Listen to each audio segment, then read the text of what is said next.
بالله من الشيطان الرجيم بسم الله الرحمن الرحيم والصلاة والسلام على أشرف المرسلين سيدنا محمد صلى الله عليه وسلم رب اشرح لي صدري ويسر لي أمري واحلل عقدة من لساني يفقه قولي سدد لساني نوّر جناني صفي أماني وزد برائي. Chers frères musulmans, chers apprenants en ligne, assalamu alaikum. Je reviens encore une fois pour la séance 14 de votre émission Apprendre à lire le Coran, émission que vous présente OK Africa TV. Les cours se tiennent à l'IAM, Institut africain de management. La séance précédente, nous étions sur le Hamzatul Wasl que nous allons réviser.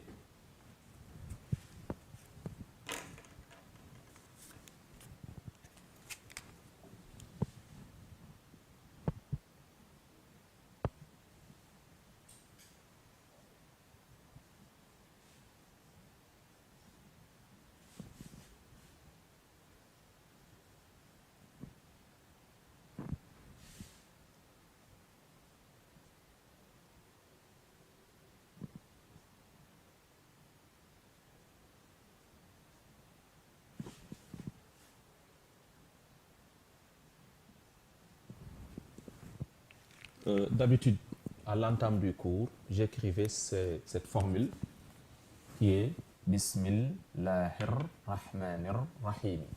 Mais d'habitude, je l'écrivais sans mettre les voyelles.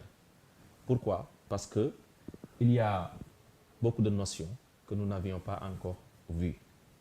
Il fallait d'abord, avant de mettre les voyelles et de le lire, il fallait d'abord qu'on voit toutes les consonnes, toutes les voyelles, c'est-à-dire tous les éléments qui composent la formule Bismillahir Rahmanir Rahim. On a vu les consonnes, on a vu les voyelles, le A, le I et le O. On a vu aussi les voyelles longues, le A, le I et le O, parce qu'ici il y a une voyelle longue avec Rahmani. On a vu aussi le Al. Bismil, on a ici un Al, un autre Al, un autre Al. Donc dans la formule, il y a 3 Al. Il fallait donc voir Al et comment l'utiliser, comment le lire, avant donc de vous faire lire Bismillahir Rahmanir Rahim pour que la lecture soit correcte. Il fallait aussi voir une autre notion qui est le shadda. Le shadda, on a ici un shadda, un autre shadda et un autre shadda. N'est-ce pas? Donc il y a aussi encore une autre voyelle longue qui est le I, tiré par le Ya. Donc on va lire maintenant. Bismil, ici on a un Al. Et on avait dit que le Al, son utilisation dépend de sa position dans la phrase et de la lettre qui le suit. Ici, le Al, et puis le Al était composé de 2 éléments. Premièrement, le alif de liaison plus le lam.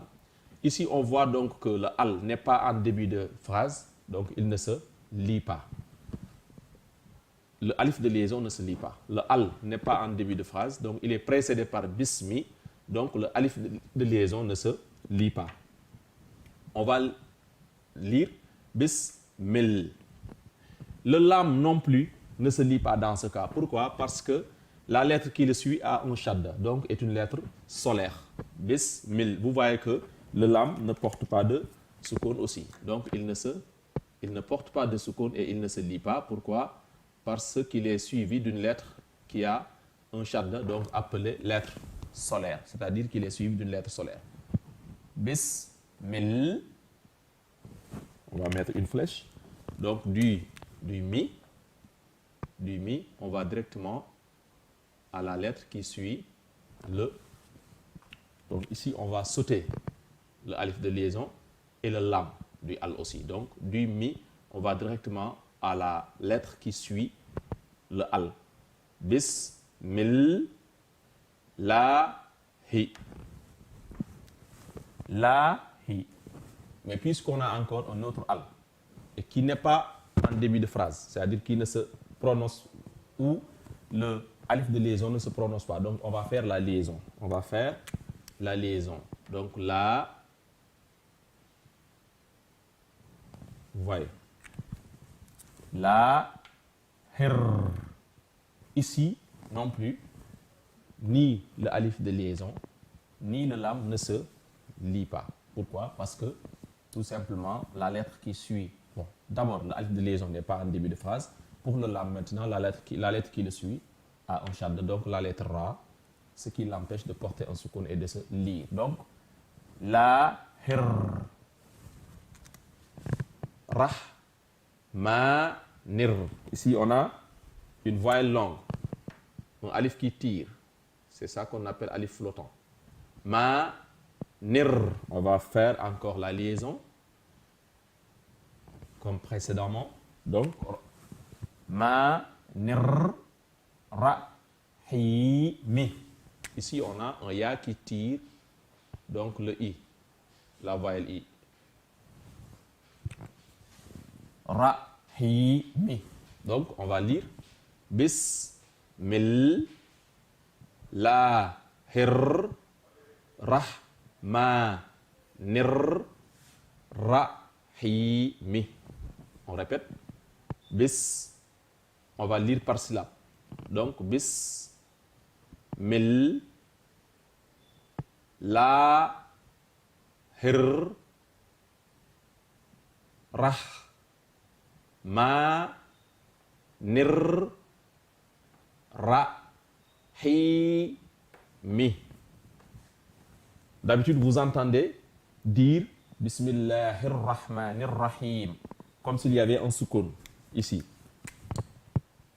Comme s'il y avait un soukoun ici. Donc, il n'y a jamais de soukoun, mais avec le tajwid, on prononce quand même un soukoun à la fin de la formule. Donc, au lieu de mi, on dit, au lieu de rahimi, on peut dire ra, vous pouvez entendre rahim, comme s'il y avait un soukoun ici.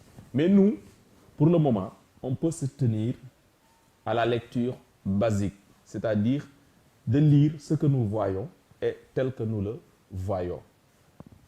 Ça, c'est la voyelle I, donc on le lit I. Pourquoi? Parce qu'on est toujours à la phase d'initiation à la lecture. Maintenant, si on perfectionne la lecture, c'est-à-dire dans la phase 2 de notre programme, Inch'Allah, on va vous dire comment appliquer le tajwid. Dans ce cas, on va lire autrement. Mais pour le moment, il faut dire Bismillahirrahmanirrahim. Donc, on va réviser maintenant le Hamzatul Wasl, qui était le cours précédent. Hamzatul Wasli,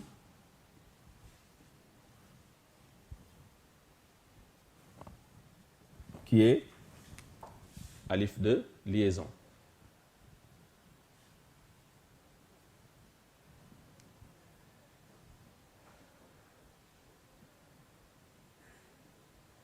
Qu'on peut voir comme ça. Donc, toujours comme ça, sans le lam maintenant. Il fallait rappeler que le alif de liaison, sans le lam, n'est pas un article défini, comme on l'a dit. Sa lecture maintenant va dépendre de sa position dans la phrase ou bien dans le verset et de la troisième voyelle du mot, c'est-à-dire de la troisième lettre, de la voyelle que porte la troisième lettre du mot. Premièrement, le alif de liaison en début de verset, il va se lire. Exemple. Al, hamdu. On a ici. Donc ici, il va se lire A. Donc le alif de liaison là que vous voyez va ici se lire A. Al, excusez-moi. C'était pas avec le lam, c'est sans le lam. Excusez-moi. C'est sans le lam.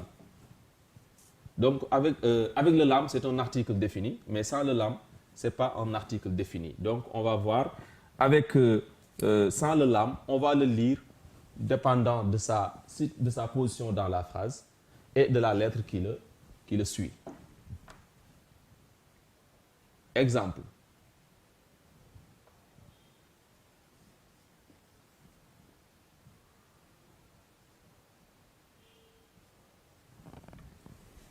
On va lire ici la troisième lettre à la voyelle A. Donc, on va le lire I.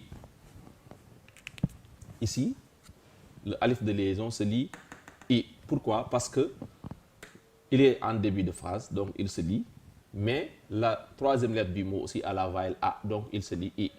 If, tah, if, tah. Il se lit aussi I si la troisième lettre du mot a la voyelle I. Exemple.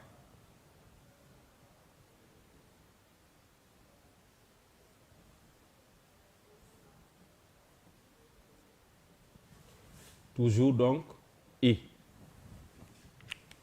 On va lire edge, lis.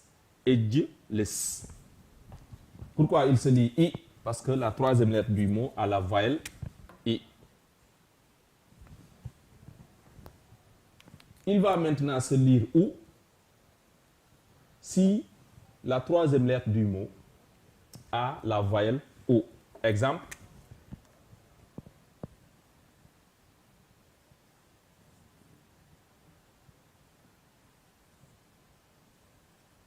Donc ici, il se lit comment? O. Et on va mettre en évidence la troisième voyelle du mot.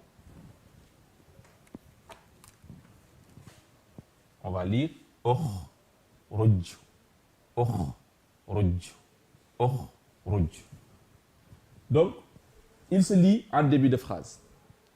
Mais il peut se lire I ou bien O.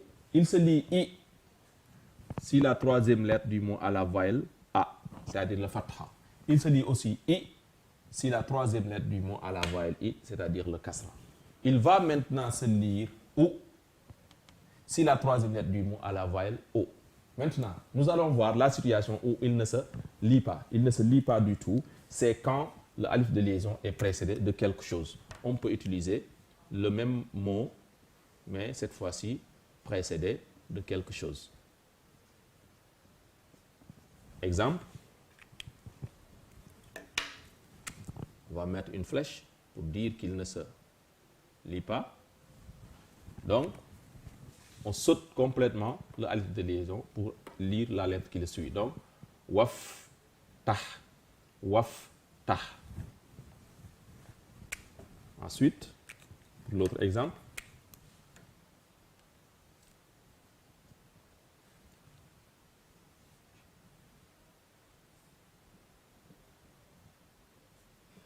On a utilisé le wa précédé, qui précède l'alif de liaison, mais si c'était une autre lettre aussi, ce serait la même chose, donc il ne se lirait pas. Wajj, lis. Wajj, lis. Pour l'autre.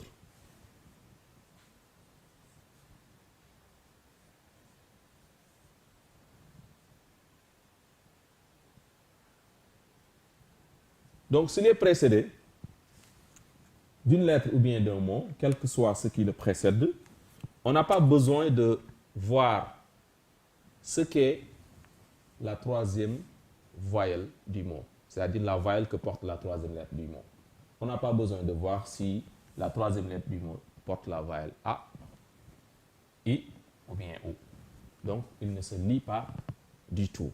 Exemple, waf, tah, wajj, lis, wah, ruj. On va maintenant voir la leçon d'aujourd'hui qui sera axée sur le hamzatul wasl, le hamzatul qat'a. Le hamzatul qat'a.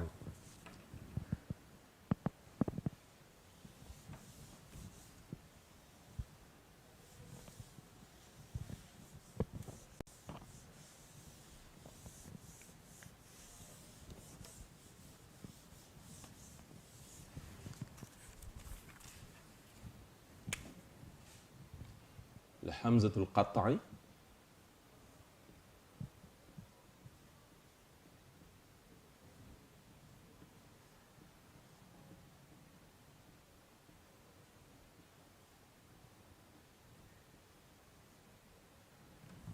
Que vous pouvez voir ainsi, que vous verrez ainsi, le hamzatul qat'a, dont la lecture est obligatoire, contrairement au alif de liaison que nous avons vu lors de la dernière séance et que nous venons de réviser, qui peut être lu ou bien ne pas être lu. Mais le hamzatul qat'i, dans tous les cas, sa lecture est obligatoire. Donc on le lit. C'est pourquoi donc, on l'appelle hamzatul qat'i. Alors, qat'i en arabe, c'est ce qui est obligatoire, ce qui est décisif.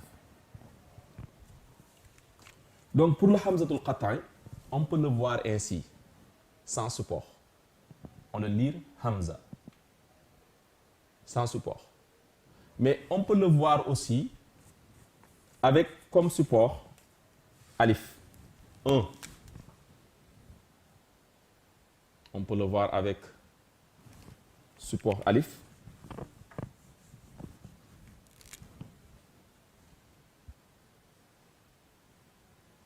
On peut le voir avec comme support le alif, avec support alif. Dans ce cas aussi, sa lecture va dépendre de sa voyelle. On peut voir avec support alif. On peut le voir comme ça, A, I, avec la voyelle I, le hamza se trouve en bas, ou bien avec le sukun. Donc c'est ça, le hamzatul qat'i avec support alif.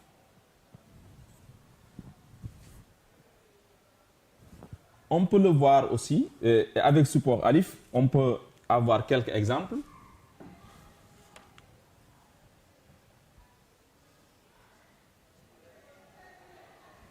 On a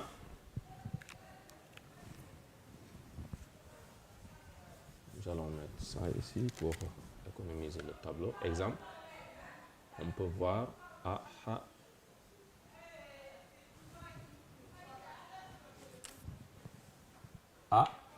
ahadun. Donc ici le hamzatul qat'i a comme support le alif.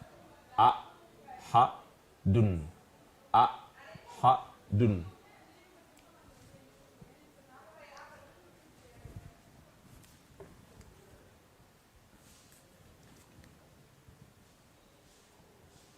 On peut le voir aussi, toujours avec support alif, mais où il a la voyelle I, c'est-à-dire où le hamza doit se trouver en bas, avec un mot comme innaka.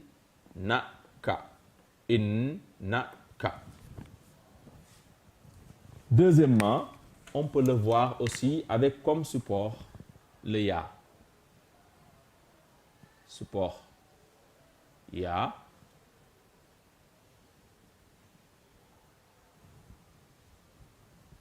Support ya.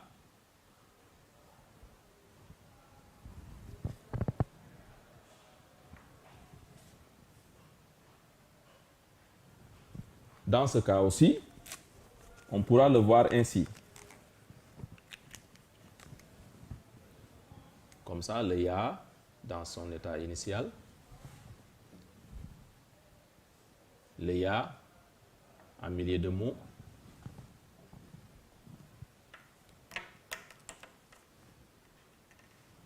Et le ya, ou bien le ya en fin de mot. Donc, on a A, I, O.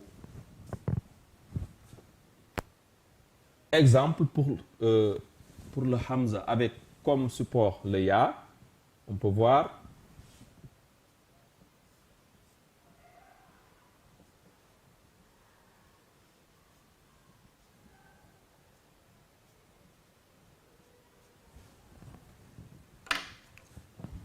yawma izin.